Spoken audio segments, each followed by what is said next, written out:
Hi, I'm Brandon. And I am Ty. Together we are High Anxiety.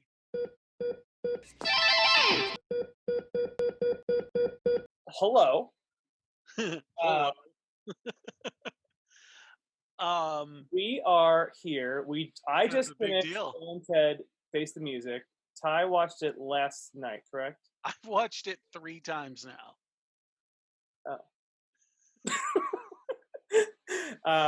I just finished it, and it was funny because Ty texted me at 9:29, and I looked at it, and it said, "Is the movie finished yet?" And I didn't see it until 9:49 when the movie was finished.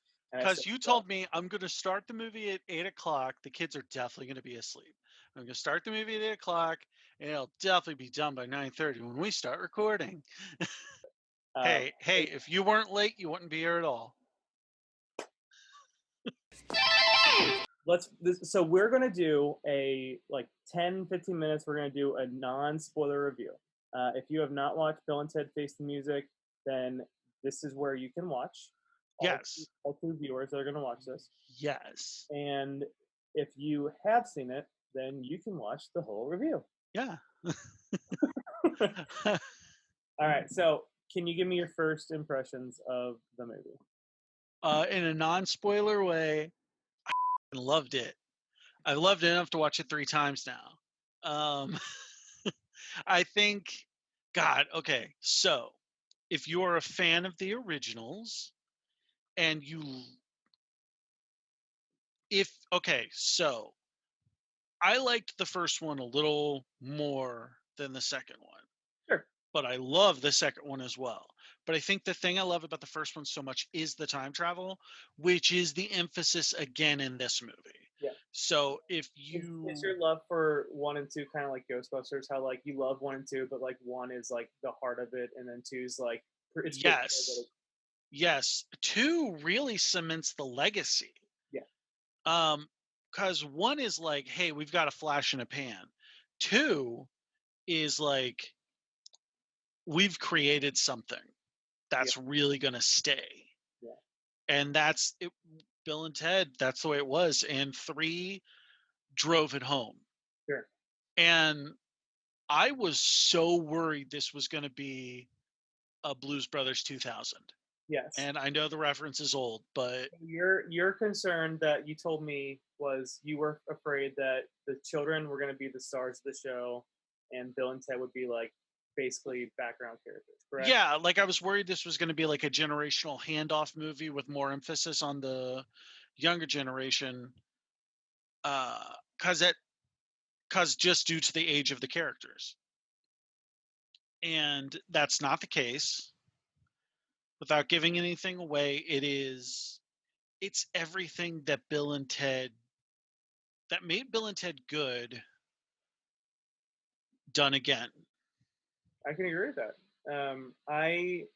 There were some moments that I was afraid of where it was going, and I feel like the resolutions of those events, I kind of was okay, that's cool. I like that. It's hard to not spoil, so we'll have to come back to that. Right. Actor-wise, everyone's fantastic in it. Yeah. So Billy and Thea.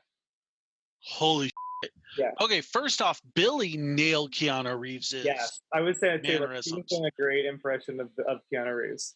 100%. And then Thea, she is the Ready or Not star.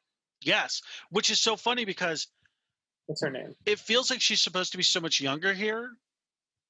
Well, they said she's 29 or something. 24. 24. Yeah. Ted's dad, who's back. The people that they brought back, I don't want to tell too many of them, but I was just so happy to see the people back that came back. There were some people that did not come back. Yeah. The wives being different. Well, it's not like they had a ton of dialogue in the other 2 movies. Yeah, they were very background characters. This was the one that felt like they had the most character development. Right. Samara Weaving was Thea. She was from Yes. Not, and she. I mean, if you've Yes. not seen Ready or Not, that is a phenomenal movie. She is amazing. Yeah. Let me. She sells everything she's saying. Kristen Shaw, Excellent friend. Rufus's daughter, Yes. Kelly. Yes. I'm sorry, I didn't know her name. Yeah. She's amazing. She's phenomenal. When I saw that, Lindsay fell asleep because she was just Yeah. tired. But Lindsay hasn't stayed awake for a movie in 3 years. She fell asleep. Like I started at 8 or something. She fell asleep around like 8:15. She was yes, no, I've never seen her stay awake. And she was like, "God, she's such a great voice." Like she just heard the voice. She's like, "She's such a great voice." I love her in Bob's Burgers. See you in hell. Yeah, she's phenomenal. And her dialogue with her mother in the movie is like amazing. Like it's so good. I think the star of the whole movie is Death.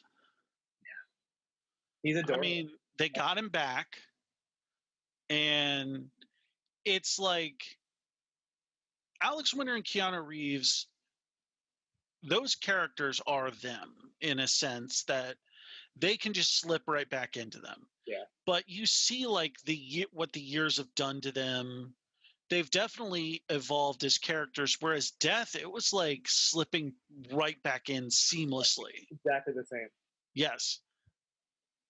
I didn't feel like he had changed at all, and it was the same with Ted's dad. Yeah, he just looked a little older. It was the same. Yeah. What was it, Commander Logan or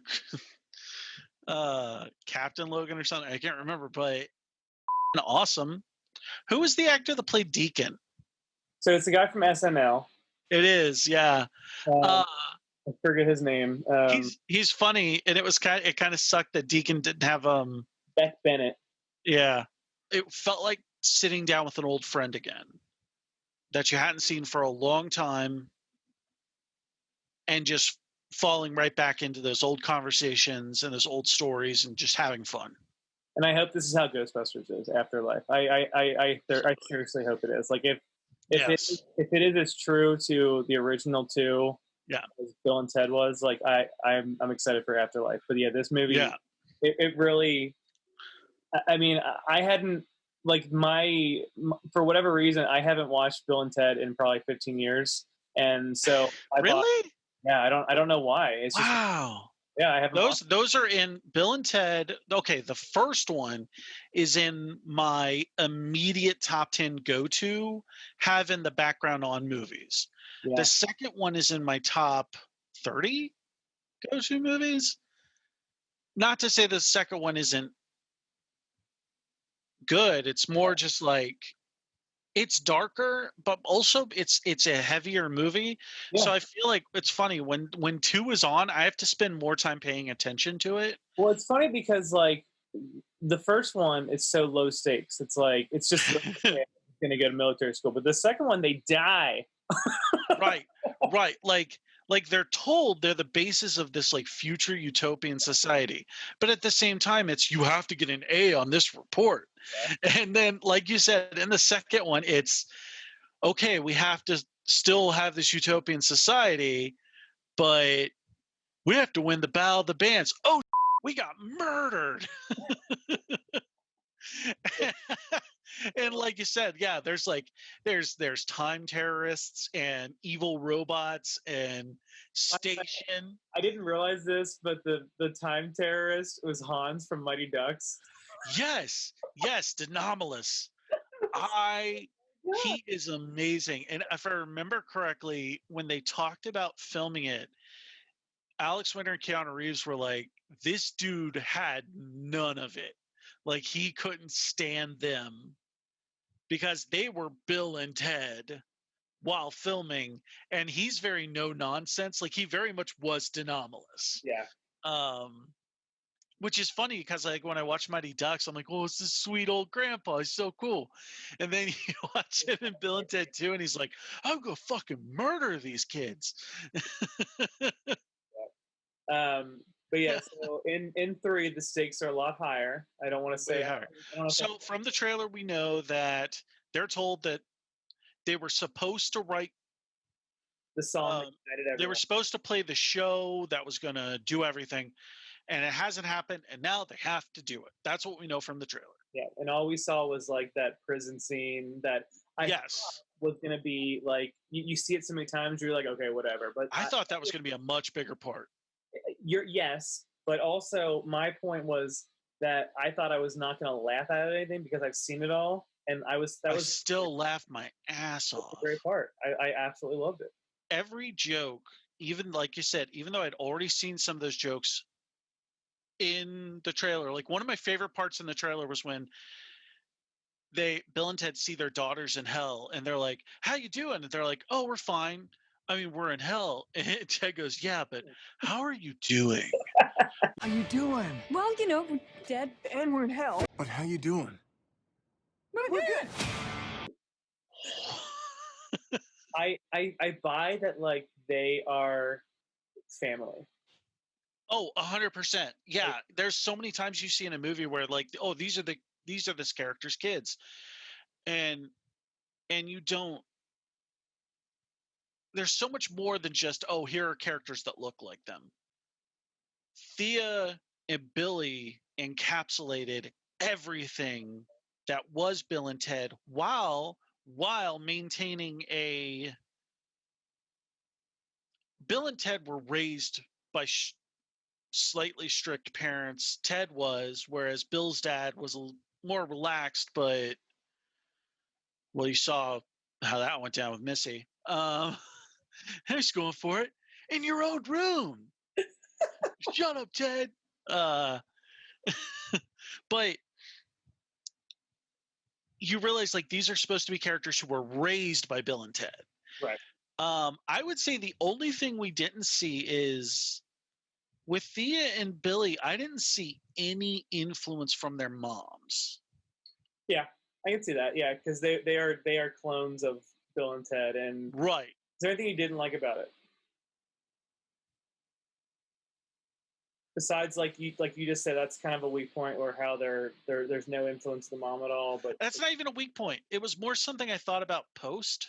Yeah, it's more like a random thought, and because of that, I guess it doesn't really matter because Joanne and Elizabeth, this was the first movie where they even really had a personality.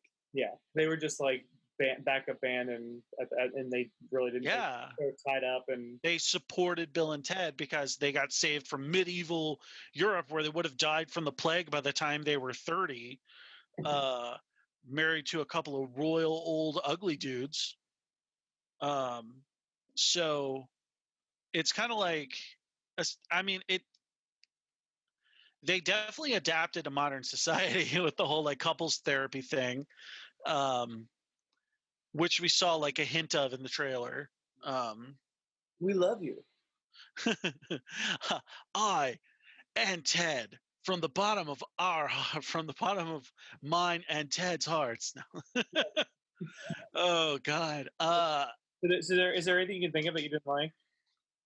Without giving anything away? No. Was there anything you didn't like? I'm trying to think. Like, I wrote notes. Again, there's gonna be some stuff that's in spoiler territory that I'm gonna try to stay away from. But there was just some questions that I had. And see, all the question stuff that fits into spoiler territory. Yeah, I know. So I'm trying to think like how I can describe it. So there's a few things that just kind of like, maybe if I saw it again, it would make more sense. If I was watching it, but I was also taking notes. Like, I mean, I wrote notes. Like, damn, I've watched it 3 times, so still trapped, dude. Yeah. But yeah. So, but yeah, there's just. I want you to read your notes though, because I want to react to it. Oh, sure, I would love to. But yeah, there's just a few things that I thought like. That there, like I said before, like there were some things that I thought like I don't like where this is going, but then it kind of resolved itself, and I was like, okay, I like like there were a couple moments where I was kind of worried, but it was because the movie was so smart in the fact that I didn't know where it was going. That's true. Yeah. And I think that's exactly what you're supposed to have, because when you're watching a movie, you don't want to know where it's going. You don't want to feel assured of the ending you know you're going to get. I didn't know where it was going to go, so I think having those worries is actually a sign of being rewarded by having a movie surprise you. That's true. So I go into movies a little differently than I think you do most of the time, in that your brain is working, whereas I shut off and I just absorb. Like Yeah, I can't do that. I usually just take it and just kind of see what's going on, and then I have thoughts about later on. Lindsay is the queen of, like, she'll say, "Oh, is this gonna happen?" I'm like, dude, Nicole does that so bad. There's this show we watch called Kamen Rider. And it's about this masked superhero who transforms into a superhero and fights these bad guys. And every season the bad guys are different, you know? And they always follow a trend. And the bad guys in this one season we were watching, they're based on the deadly sin of greed. So every time they like meet someone that they're going to turn into a monster, they find that person's greed and they turn it into a monster. We're watching the first episode. We barely have that much information. Barely. And Nicole looks at the main character and goes, "Oh, he has no greed," which is the ending of the show, is the fact, like, the last arc of the show is the fact that the character comes to terms with the fact that he has no greed, and that's why he's the hero. And I'm like, this is the first episode, and you just like, oh, here's the ending. I feel Lindsay does too. She's really good at, like, figuring stuff out. I'm just like, oh, it kills me. so Smart, it's dangerous. yeah. So to end up the spoiler-free review, I want to say that You should watch it. watch it, but in the sense that when we have seen long returns to old franchises like Dumb and Dumber, disastrous. That was disastrous. If you go to Blues Brothers 2000, like you said before, I mean, there's so many movies that, like, when there's a long hiatus and they come up with a new one. Some of them I swear I've blocked out. Here, let's actually stop for a second and think. What are movies where we've come back from a long hiatus? Do we count The Matrix? Why? Oh, they're coming out? The new one coming out? No. Remember the 2 and 3 came out like 3 years after the first one. That's not long enough of a gap. I would say like 10 years. Some people would say Star Wars. Yeah. But I don't think that counts because that's part of a series. Yeah.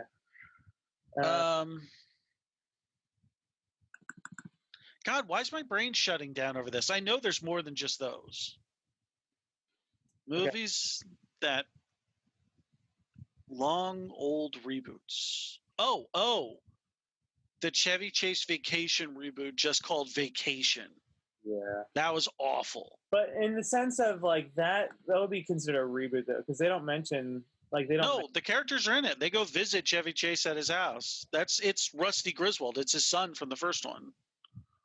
But I get what you're saying. He is now the main character, whereas Chevy Chase isn't. So let's cut that one out. Come on. What are some other long gap films? I'm looking up right now. See, like, when I type in movies with new entries, the Google autofill is back from long hiatus. I'm like, oh, cool. It's something people ask about. And the first thing says movies with time loops. And it's like, that's not what we just pushed in. Blade Runner, that was actually good. Okay. Tron Legacy, that was good. Yeah. But we're thinking of bad ones.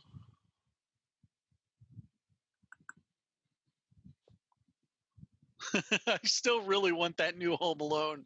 That's just old Home Alone with old Kevin. That needs to happen. I mean, if he has any say in anything, he's gonna make it happen. Like, even if he just did it as a short, like a YouTube video, and get back the old actors.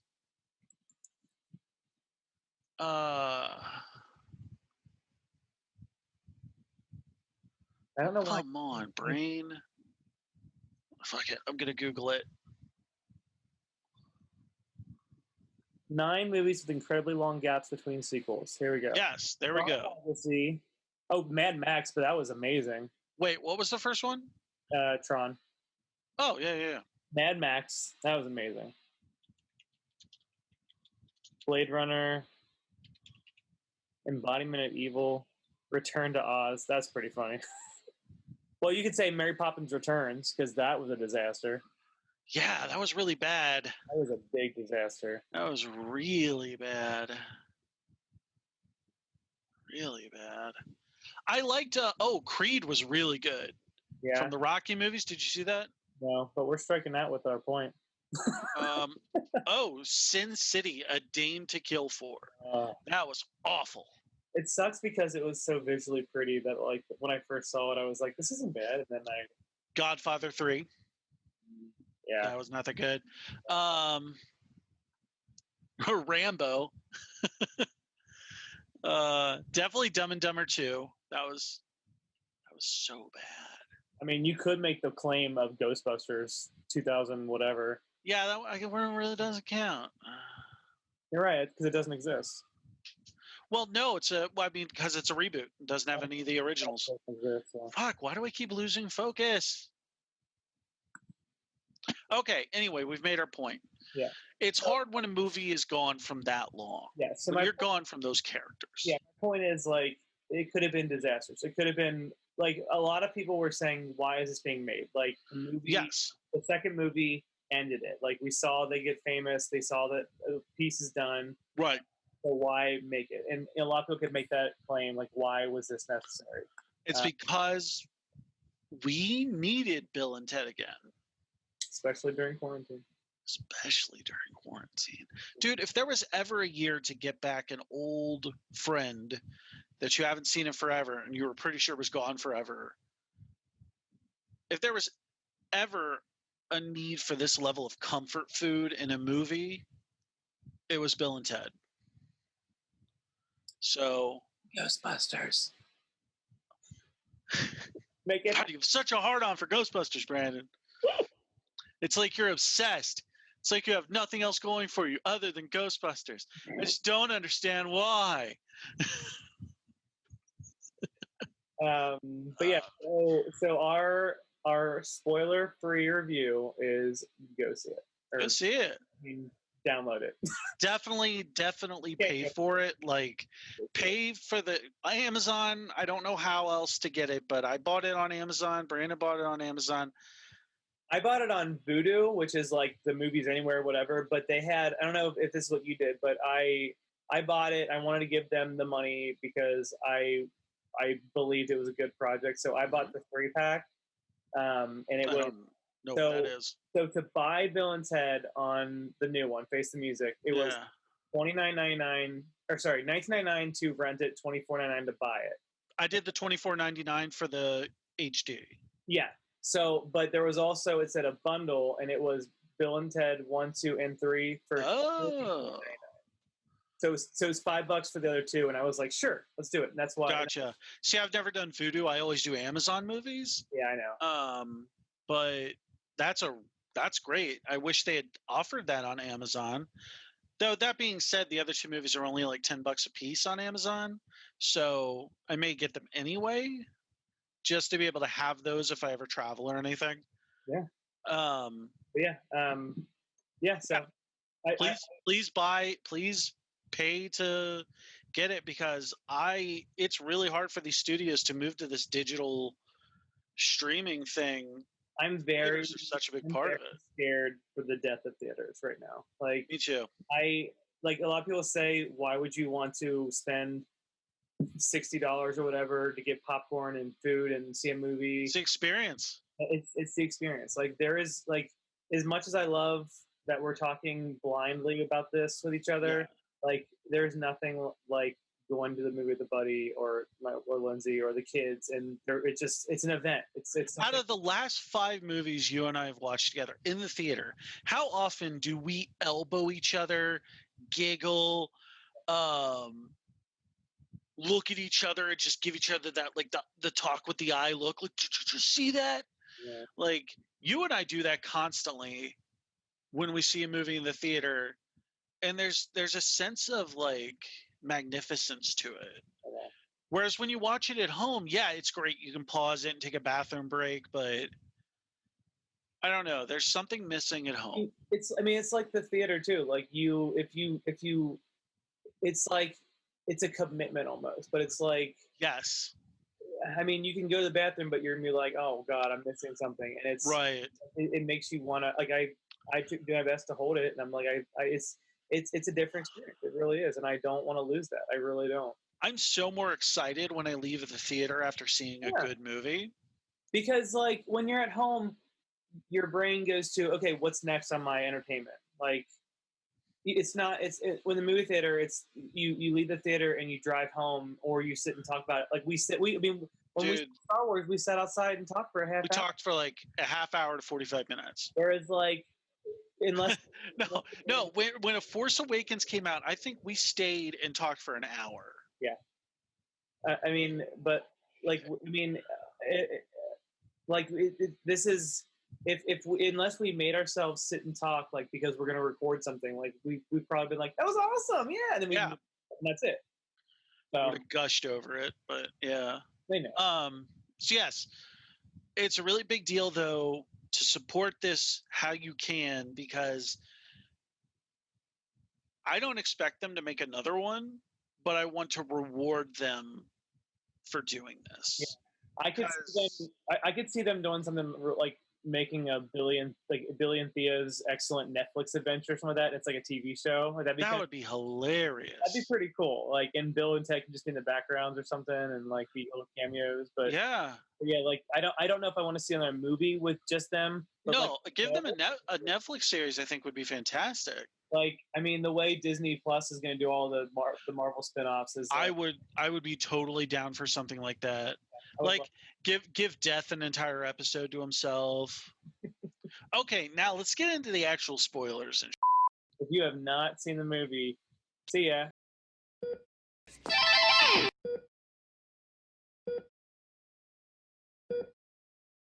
Be excellent to each other. Party on, dudes.